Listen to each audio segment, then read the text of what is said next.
Après avoir accepté l'évangile, les Colossiens comme les Galates s'engageaient dans des chemins de traverse où l'apôtre refuse de les suivre. Les Colossiens se jugeaient les uns les autres au sujet du manger, du boire, des jours de fête et de diverses doctrines. L'apôtre rejette tous ces préceptes humains et replace tout simplement les Colossiens en face du calvaire. Toutes ces choses extérieures ne sont que l'ombre des choses à venir. Si vous êtes mort en Christ, leur dit-il, pourquoi agir comme si vous viviez encore dans le monde? Vous vous laissez séduire par la philosophie de vaines subtilités. Vous vous laissez maîtriser par des docteurs charnels enflés d'orgueil qui ne demeurent pas attachés au chef Christ.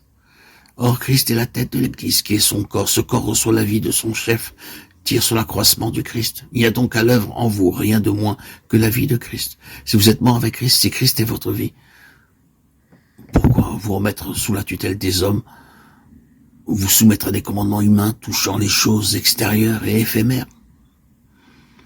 En ce 21e siècle, nous sommes encore exposés au même danger que les Colossiens. Nous sommes enclins à nous placer sous des règles tout humain pour arriver à plus de sainteté ou de consécration. Les chrétiens mondains, ou plutôt ces deux termes jurant d'être associés, les chrétiens superficiels ne courent pas ce danger. Ils ne connaissent pas les pièges dressés par Satan, sous les pas de ceux qui soupirent après une plus grande ressemblance avec leur Seigneur. Mais ceux-ci sont en danger de se remettre sous le joug de commandements tout humains, surtout lorsqu'ils estiment les hommes qui les enseignent. La croix de Christ est l'éternel message et l'éternel remède.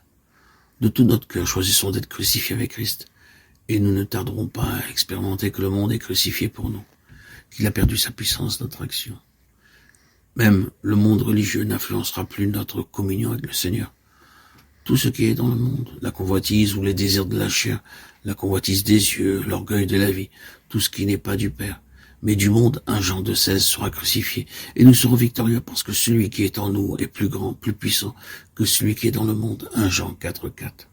Vous êtes maintenant rapprochés par le sang de Christ, c'est lui qui est notre paix, et des deux peuples en a fait un, les a réconciliés l'un l'autre avec Dieu par sa croix, pour ne faire qu'un seul corps, ayant détruit par elle l'inimitié. Éphésiens 2,13, 14, 16. Si la croix de Christ est une puissance de séparation placée entre l'enfant de Dieu et le monde, elle est aussi une puissance d'union avec ceux qui s'approchent de Dieu par le précieux sang de Christ. C'est dans la vie qui jaillit de la croix que les rachetés découvrent et comprennent leur union avec tous ceux qui sont en Jésus. On prêche que le calvaire est le terrain de réconciliation entre Dieu et le pécheur.